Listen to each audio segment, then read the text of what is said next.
I have two interesting Diablo likes in this video on indie games and updates, but let's begin with Golden Idol Mysteries: The Spider of Lanka, a paid DLC to an excellent detective adventure game from last year, where this adds 3 new scenarios and is set 1 year before the main game.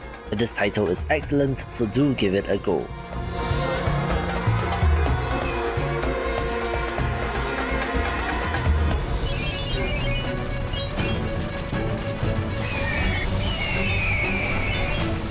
We also had the 1.0 release of Infinite Tao, and yes, it is another Vampire Survivors style game, but this has an ancient Chinese cultivation setting, which is a different enough theme.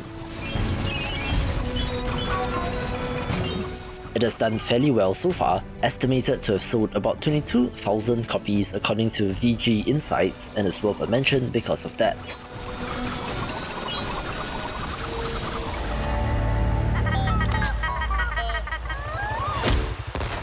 This video is brought to you by Screaming Chicken Ultimate Showdown by developer Chicken Studio, publisher Meta Publishing, and Daredrop. More on that in a bit. This is a wacky local multiplayer party game where you play as a screaming chicken in the snazziest of outfits, wielding wild and crazy weapons in order to get the best of your opponents. Become Cody Rhodes' worst nightmare as you outwit and outmaneuver the other players, roasting the competition and becoming the last chicken standing. There is 2v2 or free-for-all game modes, and with over 130 levels, has plenty of variety, but if you do play through all of them, there's a built-in level editor as well. For indie developers and content creators, Daredrop is a new service which allows for more creative promotion of games through challenges or dares that creators can complete, the reward of which is extra keys and free stuff for your fans, so check out their services via the link in the description below.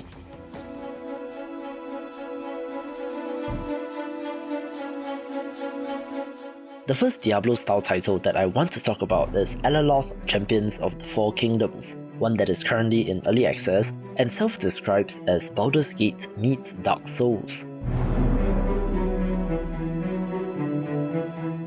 They just released the Dragonhold update, which is pretty major, adding dragons back to the land, along with new areas to explore, a rework of the leveling system, new traits and proficiencies, the ability to respec, improved crafting and alchemy systems, and so much more.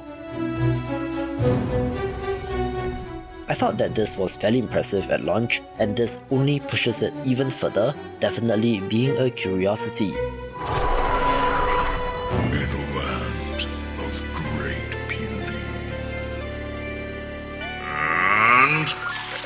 Chaos. I was completely unaware of Super Bunny Man until I got a press release, since apparently this game was in early access for 6 years, so counting back would bring us to 2017. This is a co-op physics platformer where you play as a man in a bunny suit, attempting to get to the end of the level.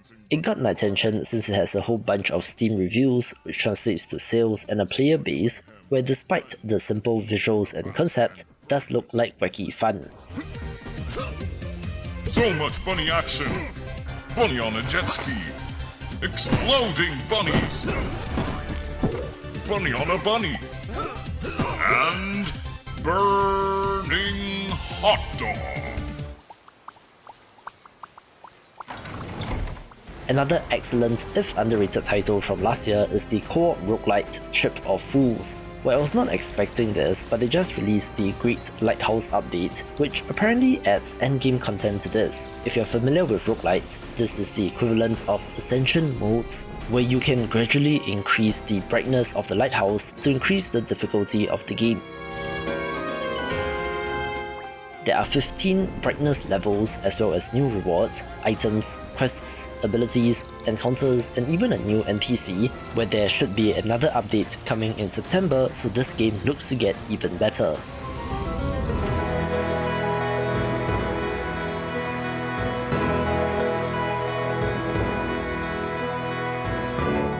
The developer of Middle Ages Online did reach out to me, where I thought that this throwback looking MMORPG was impressive, especially since it's from a solo developer and is completely free, without any monetization at all, so no subscription, no microtransactions, not even for cosmetics, which is admirable as the developer continues to work a day job.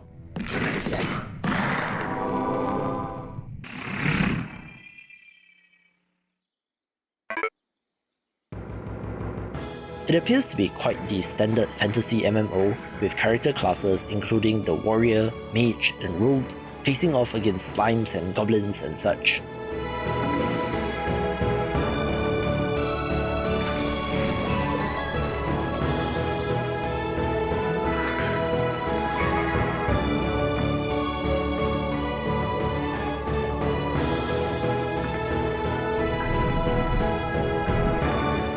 Still, it's interesting that something like this exists, so if curious, check out the link in the description below, where I believe you will need to download a standalone client and you can hop into their Discord to check out the vibes.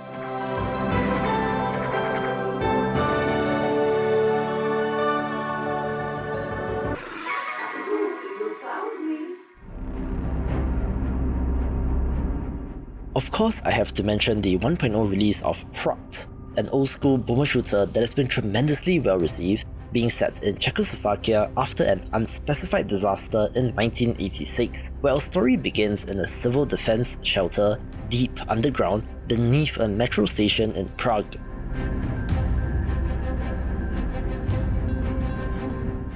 Evidently, this is very brown, but it works in this particular case since it lends itself to the atmosphere of the game, where gas masks are commonplace along with the period-appropriate weaponry. This is a throwback to old-school Romeric shooters as described by the developer, and has struck a chord with those fans who I just love to see games like this succeed in 2023.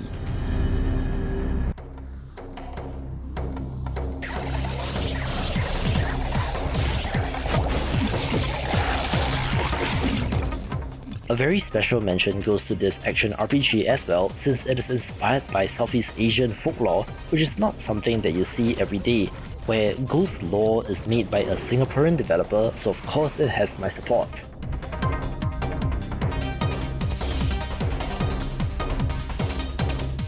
After 1 year in early access, this releases in 1.0, where they launched with only half the number of locations and were technically done by September 2022.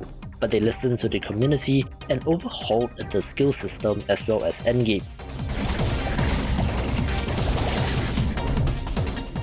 Now that this game is done, you have just enough time to squeeze it in before Diablo 4, where the change of scenery, so to speak, should make this very compelling.